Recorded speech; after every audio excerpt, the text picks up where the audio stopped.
Si estás viendo este vídeo, es probable que te encuentres en una de las encrucijadas emocionales más difíciles que una familia puede afrontar. Decidir si es momento de que tu familiar con demencia reciba cuidados en casa o en un centro especializado. Sé que esta es una decisión que pesa muchísimo y quiero que sepas que no hay una respuesta única o correcta que sirva para todos.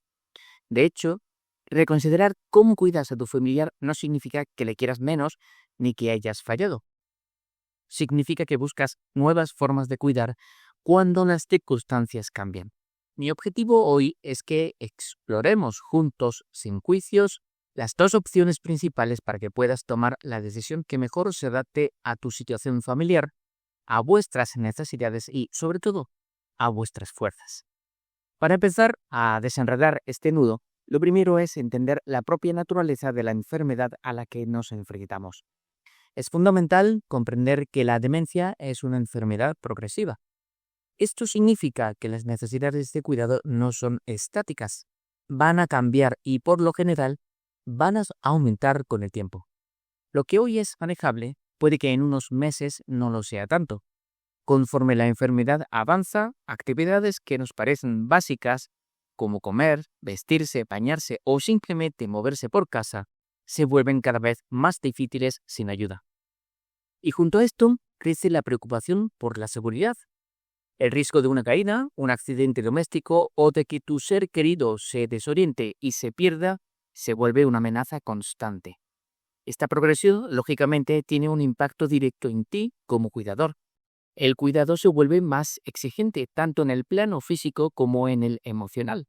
En realidad, para muchos cuidadores, el mayor desafío son los cambios de comportamiento que pueden aparecer. Conductas que, como síntoma de la enfermedad, pueden volverse frustrantes o incluso peligrosas, como episodios de ira o agresividad que son difíciles de manejar. Es en este punto cuando muchas familias se plantean dos caminos principales. Empecemos por el que seguramente te resulte más familiar: cuidar en casa. La idea de cuidar a nuestro familiar en su propio hogar es, para la mayoría, la primera y más natural de las opciones. El hogar es su entorno, su refugio, y es normal sentir que allí estará más feliz y seguro. Entre los grandes beneficios de esta opción está, por supuesto, el poder estar seguro en todo momento de que tu ser querido está bien y pasar más tiempo de calidad juntos. Y aunque a menudo se piensa que es una alternativa menos costosa que un centro, debemos ser realistas. Este camino también tiene desafíos muy importantes. El desgaste físico y emocional para el cuidador principal puede ser enorme, dejando muy poco o ningún tiempo para el autocuidado, el trabajo o el resto de la familia. Además, contratar ayuda profesional a domicilio, como auxiliares o enfermeros, también representa un coste económico significativo.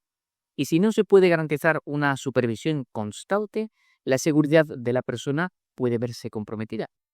Pero es crucial entender que cuidar en casa no significa hacerlo todo en solitario. Se puede recurrir a ayuda externa, como centros de día o servicios de respiro que te dan un descanso muy necesario. Buscar este apoyo es una forma de hacer que el cuidado en casa sea sostenible por más tiempo. Recuerda que tu salud es tan importante como la de la persona a la que cuidas. Nadie puede servir agua de una jarra vacía, y mucho menos si la jarra está agotada y en pijama a las 3 de la tarde. Pero, ¿qué pasa cuando incluso con esta ayuda las necesidades superan lo que el hogar puede ofrecer? Es momento de hablar de la otra gran opción. Ahora vamos a explorar la alternativa de los centros de cuidado, cambiando la perspectiva. A menudo se ven como un último recurso, pero es más útil verlos como lo que son: un entorno especializado y diseñado para estas situaciones. Una de las grandes ventajas es que allí el personal está formado específicamente para atender las necesidades de personas con demencia. Se encargan de la atención personal, las comidas y las necesidades médicas, pero su formación va más allá. Implementan actividades diseñadas para mantener las capacidades cognitivas de la persona activas el mayor tiempo posible y ofrecen oportunidades sociales que evitan el aislamiento. Esto, además, te puede permitir algo profundamente sanador: recuperar tu rol. Dejar de ser el gestor de crisis a tiempo completo para volver a ser simplemente el hijo, la hija o la pareja. Te permite sentarte a su lado, tomar su mano y conectar sin que la siguiente tarea urgente te esté consumiendo la mente. Por supuesto, esta opción también viene con sus propias preocupaciones: el sentimiento de culpa, la angustia de no saber cómo está tu familiar en cada momento y el elevado coste económico. Es útil saber que el término residencia engloba un abanico de opciones. Las hay desde centros de vida asistida, que ofrecen apartamentos con ayuda en las tareas diarias, pasando por cuidados residenciales con más supervisión, hasta llegar a centros que proporcionan atención médica y de enfermería las 24 horas para las fases más avanzadas. Incluso existen unidades especiales para demencia que cuentan con personal y entornos adaptados. Ahora que hemos visto los dos caminos con sus luces y sus sombras, la pregunta inevitable es: ¿cómo elegir la opción correcta? La verdad es que no hay una respuesta universalmente correcta. La mejor decisión no solo depende de las necesidades de la persona con demencia, sino también de los límites, los recursos y el bienestar de toda la familia, y muy especialmente del cuidador principal. Hay familias que llegan a un punto donde el miedo se impone, cuando un ser querido, sin saber lo que hace, se vuelve una amenaza para sí mismo o para la persona que más le quiere.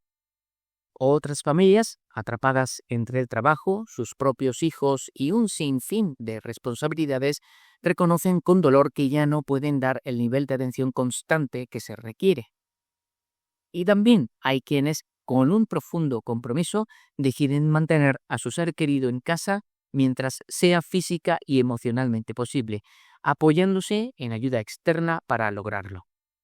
Todas estas realidades son válidas. Al final, esta decisión no se trata de elegir entre el hogar y un centro, se trata de elegir la mejor forma de seguir cuidando. Nada más por hoy. Espero que hayas encontrado útil esta información. Muchas gracias.